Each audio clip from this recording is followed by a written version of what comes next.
It's me. Hi. If you have been missing kind of the fun, chaotic energy of Taylor Swift's Midnight's Mayhem with me, let me introduce you to the sadder operant version, Morning Mayhem with Melody, where I give you a bunch of book recommendations to stay up reading past midnight to the new Taylor Swift album. Now we're in the morning, but we can still feel in the spirit of midnights, and don't let me lie to you, I am frequently up past midnight regardless. So like I said, here are some books to keep you up past midnight, reading along to the new Taylor Swift album as if you need an excuse to stay up late. But also maybe you just want some pairings. Now I know basically every time there is a new Taylor Swift album or a new big album, people put out book recommendations for that album, and lots of publishers in particular, to my viewing, pair specific songs with specific books. And I tried that, and I've done that in the past. When I was blogging for the Booklist Reader with the American Library Association, I spent a lot of time pairing every track on Lover to a book, and I'm still very proud of that because it took some mental gymnastics for some of the books.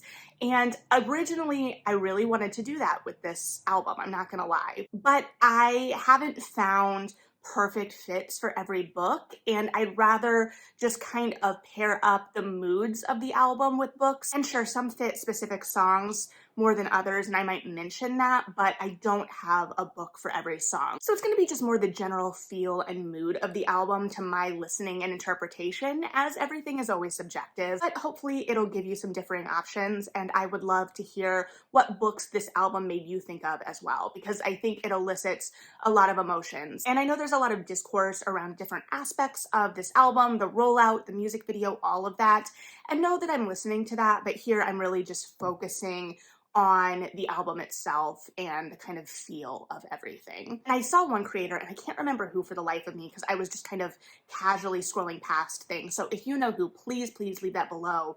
Mention that this album feels like the drunken cab ride home at the end of the night, like 3 a.m. drunken cab rides. And so that feels true in a lot of ways to me because it's very reflective, it's still very hopeful. There are a lot of absurd kind of intrusive thought kind of lines that feel weird in the moment potentially, but also make tons of sense in that way that when you're in that kind of sleep deprived midnight haze, you're having what you think are very profound, deep thoughts. And sometimes they are, and sometimes they're not. So I think it's a great mix of kind of the deep and reflective and grounded with this kind of chaotic mess that exists in tandem oftentimes. So with that, let's get into some of these books. Starting with, I think something that comes up for me every time I talk about Taylor Swift is Sally Rooney. I think that Sally Rooney and Taylor Swift are just really intertwined in my mind in terms of the feelings they elicit and stylistically. And I'm not saying they share a style, but it just evokes similar feelings in me many times. And I think there might be something to be said about that in terms of Taylor Swift being a very millennial artist and Sally Rooney being a very millennial artist. I mean, publishers have tried to crown her as the voice for millennials in the literary space, which I don't necessarily agree with because I think that there is opportunity and space for a wide variety of voices, but I think that they are approaching things sometimes from similar perspectives, especially lately with a little bit more of the reflectiveness and the kind of bittersweetness of everything. We've got love lost and moving forward and mistakes and living with those mistakes. And that is not the end all be all of either artist's, body of work. But I think that those are themes that are explored in very real ways in both. And when I listened to Lover and did my kind of book pairing for that album, I paired up Normal People with Death by a Thousand Cuts. And I really still stand by that, absolutely. But listening to this album at midnight, Maroon came on and I was like, oh no, do I have to rethink this? Can they both exist in this space? So my brain automatically kind of latches on. Normal People is my favorite Sally Rooney, so I think that is probably why that's where my brain goes first. But I definitely latched that with Maroon, this idea of this closeness and this familiarity and the fact that it's ephemeral and kind of looking back on what was lost. And I am probably, not deeply analyzing either to their full extent because it's just kind of that feeling for now. But I definitely think it's there. And in that vein too, I think if you're looking at it as a whole, the album as a whole, you could probably also make a case for Beautiful World, Where Are You? Because there are those interludes of like these deep philosophical musings that can border on the didactic, but also are very indicative of character and we're kind of exploring similar things sometimes on this. I'm not saying the album is didactic in any way, but there is that kind of like reflectiveness, that deep thought, and a lot of those deep thoughts in Beautiful World, Where Are You feel grounded in Midnight Thoughts as well. So again, as always, maybe at this point, I think Sally Rooney and Taylor Swift just kind of go together for me mentally. So that is the way we're gonna start it out. And then speaking of like those midnight thoughts, I just read Jackal by Aaron E. Adams. If you have been here for a second or hang out here regularly, you just saw me talk about that book. And one, a lot of that takes place at night, and we have this unreliable narrator that is having these kind of like weird dreams. And there is this sense of the unreliability of those thoughts that come in after midnight, but also the sense that there is truth that slips in as well in those deep midnight thoughts. And so I think that this gets at that idea of midnight and midnight thoughts, but it also gives a sense of the more tougher, unreliable narrator that we're getting peeks of with songs like Antihero. And especially as that is the lead kind of song off the album, it feels like the kind of central axis of the thing. And so that is where a lot of my thoughts are going. Also, I'm just really drawn to it. And again, people are going to be drawn to different things in this album for sure. I'm finding myself gravitating toward this kind of like harder line and this more complicated protagonist energy of kind of accepting the flaws and moving through them, and this idea of being loved in spite of and because of your flaws. And I think that there is just a little bit more self-awareness here that is peeking out, or an ability to articulate some of the uglier pieces or the pieces of yourself you may not like as much, but also accept them and move through them. And I think there's definitely a sense of that in Jackal as well, especially this idea of kind of stepping in to the wholeness of you as a person and the power that comes with that as well. So in this book, the monster on a hill may be a little bit more literal or not. You're gonna have to read to find out, but there is definitely a monster on a hill at play. And then kind of moving on, but still living in this toughness and this kind of flipping of perspective, The Upstairs Wife by Rachel Hawkins. One, Rachel Hawkins always kind of feels Taylor Swift adjacent to me as an author, period. But there is something, one, this book being a Jane Eyre retelling, reimagining, Taylor Swift often pulls from literary allusions, so that feels right, but it's that kind of twisting of things and that warping of perspective, that idea of kind of getting revenge from and for particular points of view, characters, perspectives, what have you, and showing a little bit more harshness and toughness from our protagonists here. It's spikier, it's harsher, but hidden behind an initially softer exterior, which also feels right here and for this album. It definitely, for me, has vigilante shit energy. And whether you love the draw the cat eyes sharp enough to kill a man lyric in vigilante shit or think it's corny, I think the twisting and reimagining of the I am no bird line from Jane Eyre in this novel has a similar feel. And then switching focus a little bit, because again, chaotic, and the album in terms of focus is a little chaotic as well. And many of these, I'm not going to tell you exactly what song it feels right for, if it just is like the vibe. I'm going to leave it up for you to kind of decide what song feels the most pertinent, unless I have a personal really strong calling. You know, like Taylor is leaving us to figure out what song is connected to what era, if they are all indeed specifically connected to a specific era, except for me with a lot less intention and forethought. But moving focus a little bit, The Conductors and the Undertakers by Nicole Glover, which is one of my favorite romances in fiction in the last few years, and it is not a romance series. It is a fantasy mystery series, but the romance at the center of it is so good. So our two kind of leads, the center of our story, are Hetty and Benji, who are at the start of the Conductors, a dressmaker and a blacksmith in this town, but they have this renowned past as leaders and conductors of the Underground Railroad, and they additionally have, or Hetty at least additionally has, this magic. And so in both books, the mystery they are solving is connected to their past, but they also exist in this very vibrant community in the present. And when we open in The Conductors, Hetty and Benji are married, but their romance is slightly different and it works for them. And watching how it progresses even as they're already married, there isn't a real romance there at the start. There is a friendship and there is a partnership, but it is much more a convenience thing in terms of the world of the story. And so there is a kind of sharpness, especially to Hetty, and Benji just lets her be who she needs to be. Benji doesn't ask Hetty to change at all. Rather, we watch them grow together and we watch their love be what the other person needs, especially because in the first book, there is this huge subplot where Hetty has been spending years, basically since she escaped, trying to find her sister. And so this is always looming over Hetty and Benji's relationship. And even though we can kind of see Benji wanting to be with her in a more formal way, he is never going to ask her to give up that search and that hunt, and he is never going to take that from her.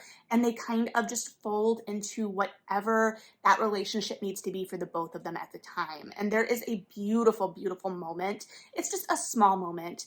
But in the second book, when Hetty is kind of doing something on the floor and she's going through an emotionally kind of fraught time, and Benji just lays down on the floor with her and meets her at her level. And both books are really about these characters meeting each other on their level and connecting and compromising and moving forward. And of course, there is still, like I said, a really vibrant, vast community. There is an interesting magic system, and there is a mystery at the center of both books. But I love these books, and I personally don't think they're talked about nearly enough for my liking, and I really do think they fit the spirit of this album, this idea of what love looks like, the lasting love, the love that feels permanent on this album. And then to keep that chaotic energy going, let's move back to that kind of sharper protagonist that was kind of untrustworthy Midnight Thoughts with A Lesson in Vengeance by Victoria Lee. And this is a young adult set at a boarding school with a bunch of smart young literary women in a house together. Our protagonist has been through a major loss the year before and is repeating her last year of school, and this tragedy is kind of looming. And at the same time, a renowned wonderkind of an author has moved into this house. And so we have a bunch of bright literary young women kind of vying and jockeying for position and attention from this renowned author. So it's a different kind of dynamic and power play within the young adult dynamic than I have personally read recently. And there's definitely an unreliable narrator at the center. We get peeks at this tragedy that has occurred a year before, but we're also getting whispers that maybe she was involved in a more active way. There are rumors as rumors spread. And then we have this author who is here and is kind of attempting to do writing method, like method acting, but for writing. And they are playing with this idea and this history at this school of witchcraft and magic. And so there is this sense of, is there something darker going on? What's going on? There's sexual tension. And this is perfect, especially for the Taylor Swift fans that are literary girlies. And there is that sense of haunting at night. And I think it gets a little bit back to that idea of kind of like literary illusions or illusions period in Taylor Swift's work, but also this idea of the depth of things and the depth of idea and where that depth lies and what thoughts and what things you can't trust in the middle of the night, as has been said before, and I will probably say again. And then to move to a place of earnestness for a second, not that I haven't been earnest this entire time, but this book comes from a place of sincerity and lives in that sincerity. When He Was Wicked by Julia Quinn, Francesca's book. If they do not use Labyrinth in Francesca's season, they are missing a huge opportunity. And what a blessing that we got this album before Francesca's season, because the minute that song came on, it's all I could think about. This idea of love lost and love found. And, you know, outside of the context of the song, we're purely looking at, or I'm purely looking at, how it can potentially be interpreted. And there are so many ways anything can be interpreted, right? But I'm really stuck on, because my brain immediately went to Francesca, this idea of losing something and then finding it again in a different place, and the kind of rescue of that. And it definitely feels to me, anyway, like Francesca and Michael rescue each other in that book, especially from their grief and their loneliness. And there's also a sexiness and a sultriness to both that book and the song that I think pairs together really well. Like, you could see that song underscoring some particular kinds of scenes, or at least I can, and we won't dig too much into what that says about me, but now maybe you're visualizing it too, so what does that say? But yeah, for now at least, this song, in my mind, belongs to Francesca and Michael. Would be very interested to hear your thoughts about that one in particular, though I don't know that you can change my mind right now if you think I'm full of it. But to stay on that level of emotional earnestness and sincerity with a happily ever after, but a kind of sharper tinge or a more grief-stricken tinge, Daring and the Duke by Sarah MacLean, which is one of her biggest feats in terms of heroes, because she is known for taking heroes and people we may not be rooting for and kind of giving them a redemption arc. And this series, to my reading so far, is kind of like the biggest feat of that. And traditionally, she leaves the last book of a series for a kind of big reveal, a big twist, or that really anticipated story. And in the Bare Knuckle Bastard series, we have watched Ewan be an antagonist for the entire series. And there is also an incredible history with the other heroes of the series and the other protagonists of the series. And we know there is a history particularly between him and Grace. And Grace is the romantic lead of this book with Ewan. And so there is a lot of history there, a lot of angst, a lot of pining, and Ewan has to redeem himself in both Grace's eyes and the eyes of the reader, because in many ways, he's done a lot of things that I didn't know if would be forgivable. I spent a lot of time in the lead up to this book wondering how this was going to be pulled off. And it was mainly pulled off by really focusing on the interior of these characters. And I think that this album really focuses on interiors as well. To take a quick side jaunt away from the happily ever afters, because obviously this album doesn't only have happy endings. Filthy Animals by Brandon Taylor, and Brandon Taylor is also one of the Twitter feeds I was following kind of live commentary of while I was listening to the Midnight's album and everyone else was listening to the Midnight's album at midnight, so I enjoyed that. But I did think of his short story collection, because here we've got a lot of stories that deal with desire, but also kind of the ugly underbellies of desire that maybe isn't the best idea to, follow through on or act on. And there's a lot of complicated human truth within these stories and the maneuvering of interpersonal relationships in these stories. It made me think a little bit of Midnight Rain, but didn't feel like a perfect marriage, but the spirit of both things feel like a marriage. So definitely something to think about or read and think about, I don't know, but it made sense to me and makes sense to me in my heart. And then moving on to a couple more happily ever afters, The Intimacy Experiment by Rosie Dannon. This follows Naomi, who we were introduced to in The Roommate, the first in this contemporary romance series, and she is a former porn star. And she ends up interacting with Ethan, a rabbi, and Ethan is trying to attract more young people to his kind of floundering synagogue and enlists Naomi to lead a series about modern intimacy. And I think that Naomi's journey in this just really fits this album. It starts with major anti-hero vibes. She is kind of muddling through. She's also kind of interrogating and revisiting her own relationship with faith and her faith and figuring herself out in many ways. And she's not ashamed of her past, but has to kind of work through that past to be able to achieve what she visions for the future. And so there is a lot of reflection and personal growth that happens over the course of the book. And we again also have a romantic interest that meets Naomi where she is. So it definitely feels right to this. And Naomi is a little bit spikier as a heroine. So it has a little bit of the edge and a little bit of the earnestness. And I think that it pairs so well. And one more romance for now, Intercepted by Alexa Martin. This feels a little bit bejeweled to me. It's not a perfect marriage, but it feels right. And this follows Marley, who had been in a long-term relationship with a professional football player, and she has spent a lot of time kind of being the perfect girlfriend, even though she doesn't really feel like she fits in with the other girlfriends and wives. And her boyfriend really takes her for granted in a lot of ways, and they have a pretty messy breakup at the beginning of the book. But her ex-boyfriend's team gets a new hotshot quarterback, and Marley is in his sights for sure. So it's that idea that she's still got it, she can still shimmer. And then while a lot of these recommendations feel even tangentially connected to the vigilante shit energy, I think the prime example of vigilante shit energy, at least from my reading life, is Vengeful by V.E. Schwab, the sequel to Vicious. And so here we are looking at basically like villains, and it puts villains at the heart of the story. So there is a spikiness to this, but we get a new character in this book, Marcella, who is really kicking butt and taking names. And she is flawed and she is often selfish, but she has reclaimed her power and she is going to take her vengeance out on her perceived enemies. And so this book has that same kind of darkness, that same kind of sharpness, and also feels very staccato. However, if we want to move into something that's more legato and feels more like something like You're on Your Own Kid,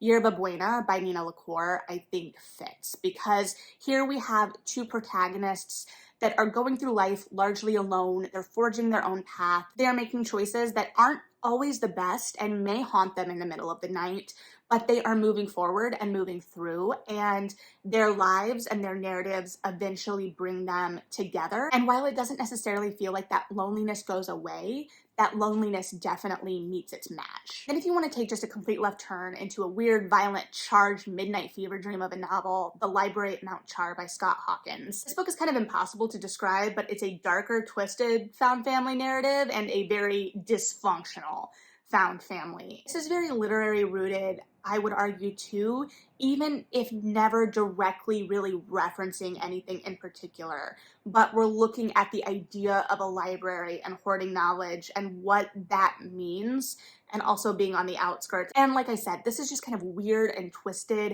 and is gonna make you go, what?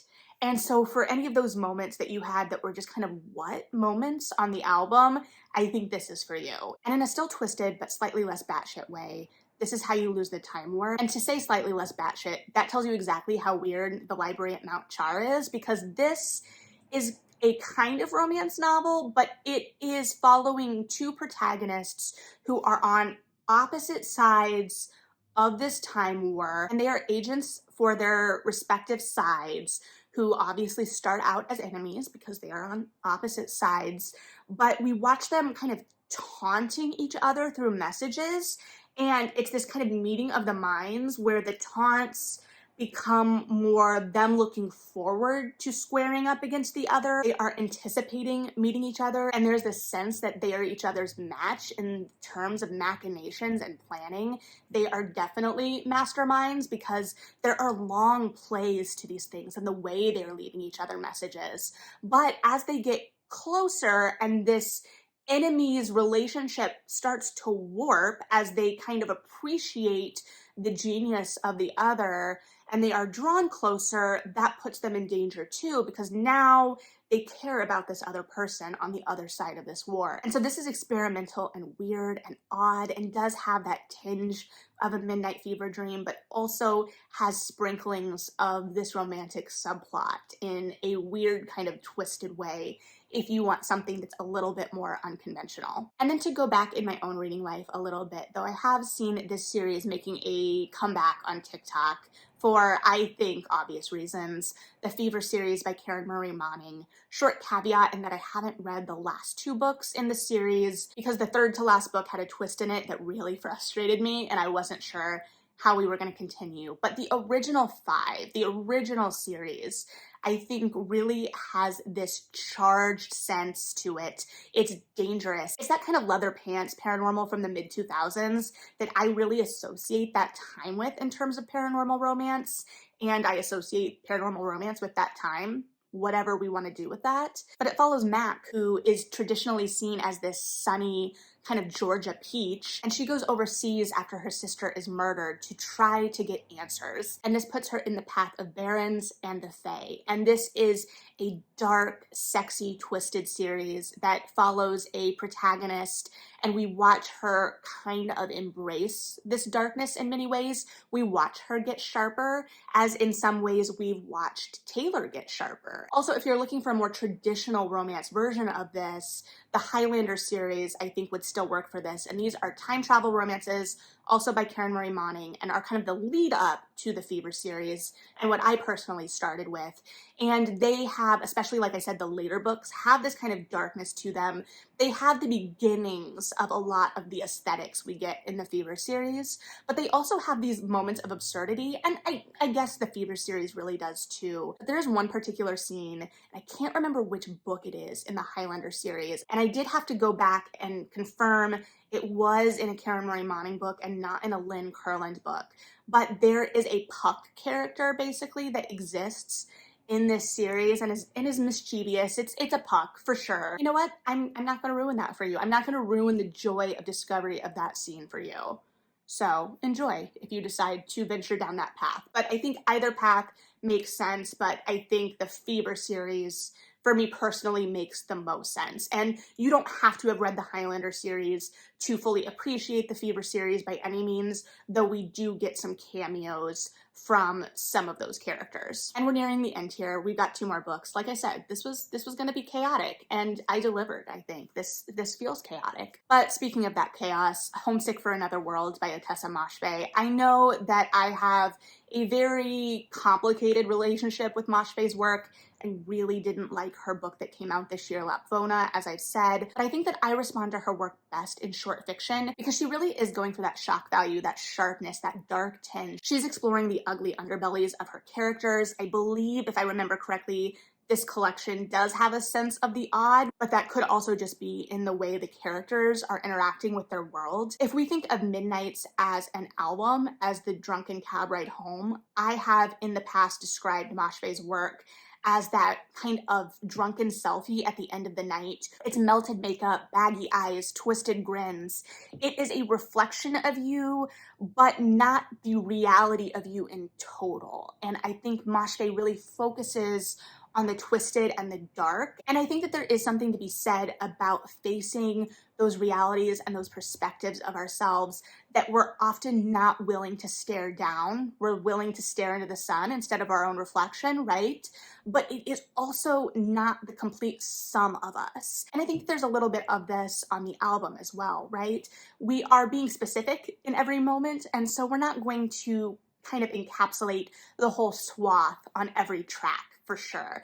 But what are the moments where we're looking at the more twisted side of things? And I think in many ways we are leaning into some of those more twisted sides. Though I don't know that the darkness is at full Moshfegh level, I do think that they would be interesting complements, especially if you're reading past midnight. And then because at least the original album, the non-3 a.m. version of the album, ends on this moment of sincerity and the idea of a happily ever after, let's end there as well. And I'm gonna say Dating Dr. Dill by Nisha Sharma fits this. One, because if you've read the book, you know that both characters are Swifties, especially Karina, so it just makes sense.